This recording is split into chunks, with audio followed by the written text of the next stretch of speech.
Mary Magdalene is one of the most controversial figures in the Bible. Real Mary Magdalene was much more interesting, much more involved than the biblical. In 1969, archaeologists opened an ancient tomb beneath a French basilica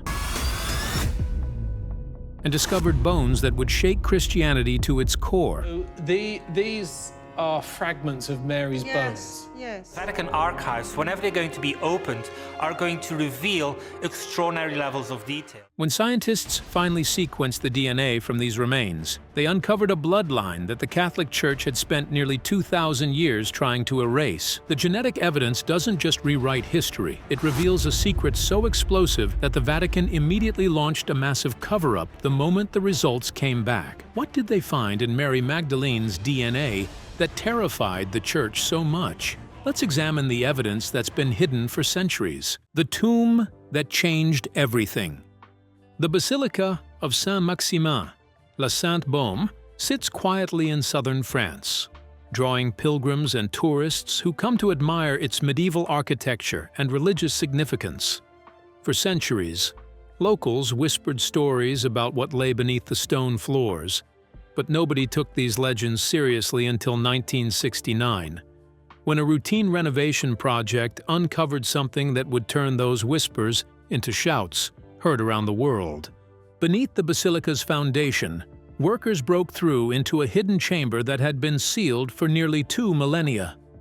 Inside this tomb, they found skeletal remains carefully preserved in conditions that suggested the burial had been conducted with great reverence and importance. The bones were wrapped in fabric that showed traces of myrrh, an expensive burial spice used only for the most significant figures in ancient Jewish society. When archaeologists first examined the remains, they quickly determined they belonged to a woman who had died approximately 1900 years ago, placing her death somewhere around 60 CE. This timing was crucial because it matched the period when the disciples and close companions of Jesus would have been reaching the end of their natural lives. But age alone didn't make this discovery remarkable. What caught everyone's attention was the evidence suggesting this woman had come from the Middle East, specifically from the regions around Palestine where Jesus had conducted his ministry.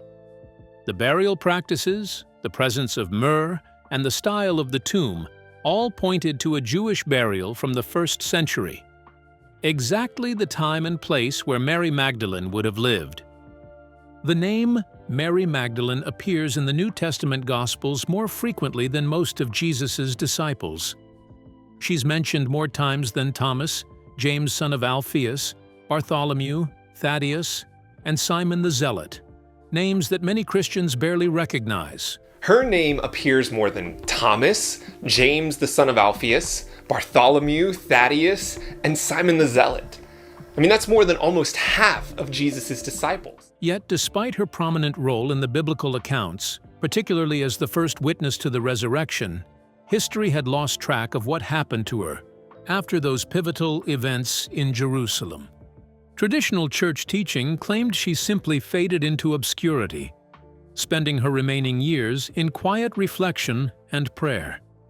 But this tomb in southern France told a completely different story, one that the Church had apparently worked very hard to keep hidden. What the researchers found next would explain exactly why the Vatican wanted this discovery buried. Modern genetic testing has given us tools that archaeologists from previous generations could only dream about. When scientists finally got permission to extract DNA from the bones found in that French tomb, they were searching for genetic markers that could definitively identify who this woman was and where her family line originated. The mitochondrial DNA results came back with stunning clarity.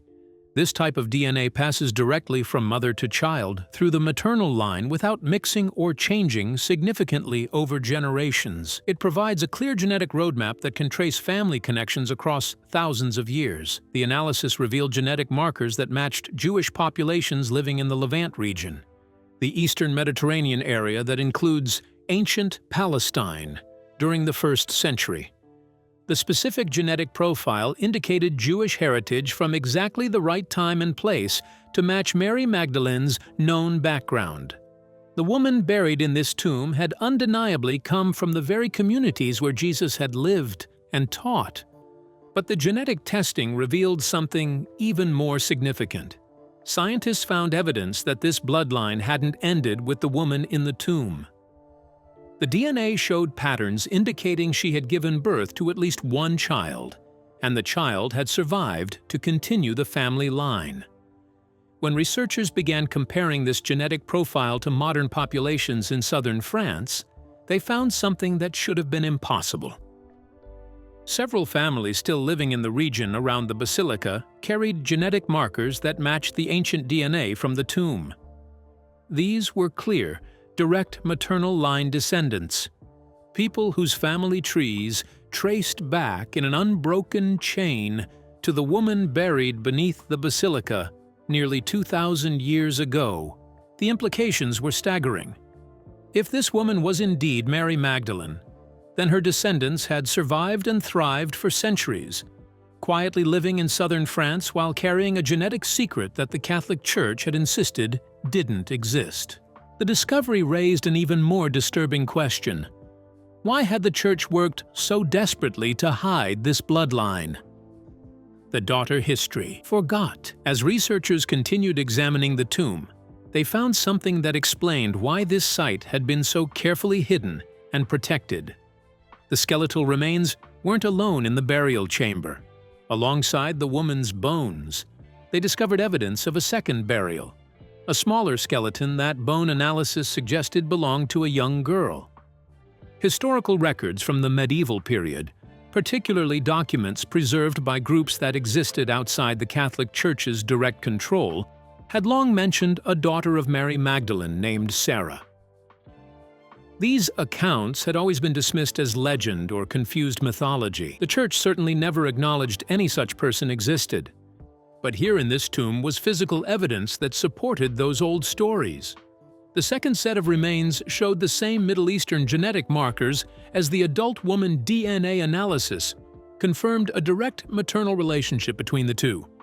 Mother and daughter, buried together in a tomb that someone had gone to great lengths to conceal and protect. The existence of a daughter shattered that portrayal completely. A daughter meant Mary Magdalene had been a mother, had raised a family, and had passed on not just her genetic material, but likely also her first-hand knowledge of Jesus and his teachings. The moment news of the discovery reached Vatican officials, the Church's response was swift and decisive. Representatives arrived at the excavation site with a speed that suggested they had been monitoring the situation closely. Within days, the bones had been removed from the tomb and transported to an undisclosed location under Vatican control. The archaeological team found themselves suddenly blocked from continuing their work. Permissions were revoked, access to the site was restricted, and the entire excavation was shut down under layers of bureaucratic red tape.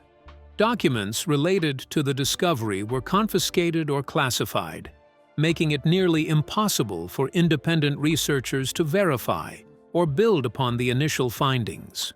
This pattern of suppression wasn't new for the Vatican.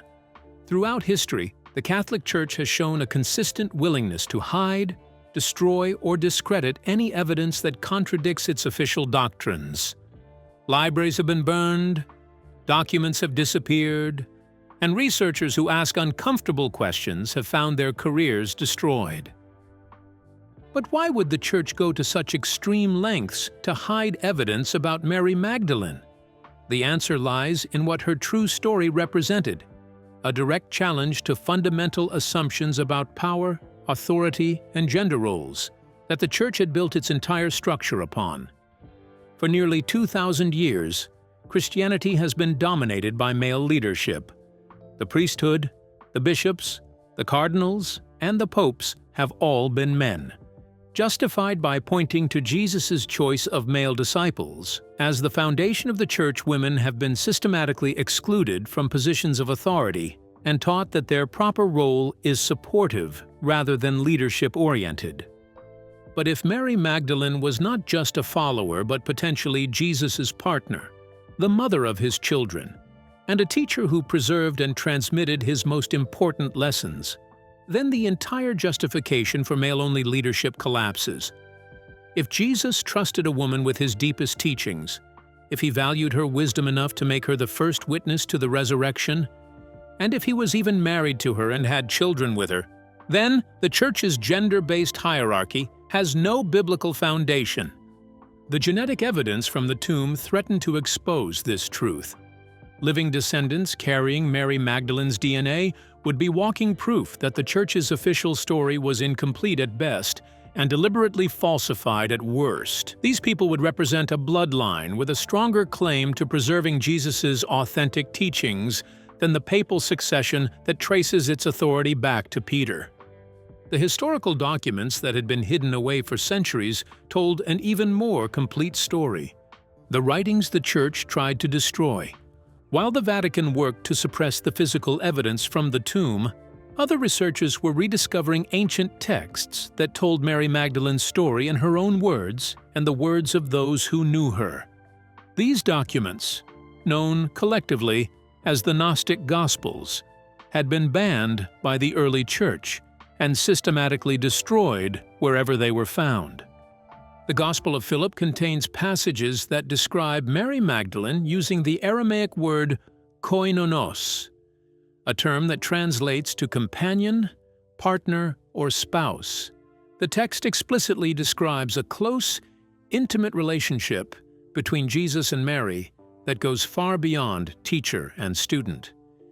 It portrays them as equals, with Mary understanding aspects of Jesus' teachings that even his closest male disciples struggled to grasp. The Gospel of Mary presents an even more radical picture. This text shows Mary Magdalene as a leader in her own right, teaching the other disciples after Jesus' death, and defending her authority against challenges from Peter and Andrew. In one particularly revealing passage, Peter questions whether Jesus would really have shared secret teachings with a woman, rather than with the male disciples. Mary's response, and the support she receives from other disciples, make it clear that she held a position of genuine authority in the early Christian community. These weren't minor, obscure texts known only to a handful of scholars. In the early centuries of Christianity, before the Roman Empire officially adopted the religion and began enforcing doctrinal uniformity, these Gospels were widely read and respected. Many early Christians viewed them as authentic accounts of Jesus' life and teachings, equal in authority to the texts that would eventually become the canonical New Testament. But as the Church consolidated power and developed its hierarchical structure, these alternative Gospels became dangerous. They presented a version of Christianity where women could be teachers and leaders, where Mary Magdalene was honored as Jesus' closest companion, and where spiritual authority came from understanding rather than institutional position. The Church responded by declaring these texts heretical. Copies were burned, people who possessed them were punished, and the very memory of these alternative Christian traditions was systematically erased. And the Great Library of Alexandria, which had housed many early Christian texts, was destroyed in 391 CE, a catastrophe that conveniently eliminated countless documents that contradicted the emerging Orthodox narrative. What survived did so by accident or through deliberate concealment. Monks would sometimes hide forbidden texts in the walls of monasteries. Private collectors would preserve them in secret. In 1945, a collection of Gnostic texts was discovered in Egypt, buried in a jar and hidden in a cave where they had survived untouched for over 1,500 years. The DNA analysis didn't just confirm Mary Magdalene's identity and the existence of her daughter. It revealed something even more significant. Her bloodline had survived and spread throughout southern France over the following centuries. The genetic markers found in the tomb appeared in modern families, living in the exact regions where historical legends had always claimed Mary Magdalene's descendants had settled. This genetic trail led researchers to investigate medieval family records, particularly those connected to a religious movement called the Cathars, who flourished in southern France during the 12th and 13th centuries. The Cathars, had beliefs that differed dramatically from Catholic doctrine, and they held Mary Magdalene in exceptionally high regard, not as a reformed sinner, but as a central figure in Christianity's true story. When the Catholic Church launched the Albigensian Crusade against the Cathars in 1209, the violence was extraordinary. Even by medieval standards, entire cities were destroyed, and tens of thousands of people were killed. The Church's determination to completely eliminate the Cathars went far beyond normal religious persecution. It was systematic, brutal, and aimed at totally erasing their community from existence. The Vatican's response to this genetic evidence has been predictable. Church officials have refused to acknowledge the findings, dismissed the research as flawed, and used their considerable influence to prevent further testing. Researchers who published papers about the DNA evidence found themselves facing career difficulties, funding cuts, and even legal threats designed to silence them. But suppressing evidence in the modern age is far more difficult than it was in medieval times, and the truth has begun spreading despite the Church's efforts. The shipping manifest that proves everything. In 2003, researchers working in the archives of a museum in southern France made a discovery that provided the final piece of the puzzle. They found an ancient shipping manifest dated to 44 CE, just 11 years after Jesus' crucifixion. The document, written in a mixture of Greek and Aramaic, listed passengers and cargo for a merchant vessel traveling from Caesarea in Palestine to Massalia, the ancient name for what is now Marseille in southern France. Among the passengers listed on that manifest were two names that jumped off the page: Miriam of Magdala, the Hebrew name for Mary Magdalene, and a young girl named Sarah, identified as her daughter.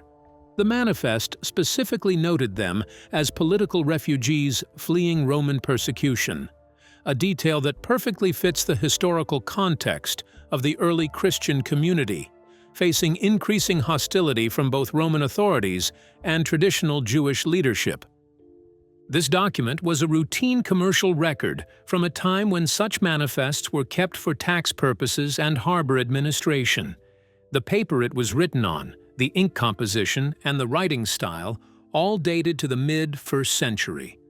Multiple experts in ancient documents examined it and confirmed its authenticity. The manifest solved a mystery that had puzzled historians for generations. What happened to Mary Magdalene after the resurrection? The biblical accounts simply stopped mentioning her after that pivotal moment when she became the first witness to the risen Jesus. Traditional church teaching claimed she remained in the Jerusalem area, living quietly until her death. But this document proved she had actually fled Palestine and traveled to southern France, bringing her daughter with her to safety. When you put all the pieces together, the DNA evidence, the tomb discovery, the ancient texts, the medieval family records, and now the shipping manifest, a clear picture emerges that's radically different from the official church narrative. Mary Magdalene was a central figure, possibly his wife, certainly the mother of his child, and a teacher who preserved and transmitted his most important lessons. The genetic evidence proves her bloodline survived and spread through southern France over the following centuries. Many of them were part of religious communities that preserved alternative Christian traditions, emphasizing Mary Magdalene's true importance. The Church's violent suppression of these communities, particularly the Cathars, takes on new meaning when understood as an attempt to eliminate Mary Magdalene's descendants before their existence could challenge Catholic authority. The ancient Gospels that the Church banned and tried to destroy corroborate this picture completely. They show Mary Magdalene as a leader, a teacher, and Jesus' closest companion. They describe her receiving special teachings that Jesus didn't share even with Peter or the other male disciples. They portray early Christian communities where women held positions of authority and spiritual wisdom was valued over institutional hierarchy. Even with all this evidence now public, the Vatican continues its efforts to control the narrative and suppress information about Mary Magdalene's true identity and legacy families who can prove genetic descent from her bloodline have reported being approached by church officials offering money for their silence. Some have faced legal pressure designed to prevent them from publicly claiming their ancestry. Academic researchers working on Mary Magdalene's DNA have found their funding mysteriously cut off, their papers rejected by journals that normally would publish such significant findings, and their professional reputations attacked in subtle but effective ways. The Vatican may no longer have the power to burn books and execute heretics, but it still wields enormous influence in academic circles, particularly in fields related to religious history and archaeology. The bones removed from the tomb in 1969 have never been returned to independent researchers for additional testing. The Vatican claims they're being protected and preserved, but refuses to allow modern genetic techniques, which are far more advanced than those available in the 1960s and 70s, to be applied to them. This selective denial of access strongly suggests the Church knows what further testing would reveal, and desperately wants to prevent that information from becoming public. For millions of people who have been taught that women cannot hold religious authority, that female spiritual leadership is contrary to Christian tradition, and that Mary Magdalene's only significance was as an example of sin and redemption, this evidence offers a different vision. It shows that Christianity's origins included women in positions of genuine authority, and that erasing their contributions required deliberate falsification of history. The story isn't finished. More research continues despite Vatican pressure. More families are coming forward with genetic evidence of descent from Mary Magdalene's bloodline. More ancient texts are being discovered and translated. The scientific evidence is clear and irrefutable. Mary Magdalene's DNA proves she was far more than the Catholic Church has ever admitted, and her descendants walk among us today carrying proof of a truth that was nearly erased from history. What does this revelation mean for Christianity's future, and what other secrets might still be buried in Vatican archives? Share your thoughts in the comments below.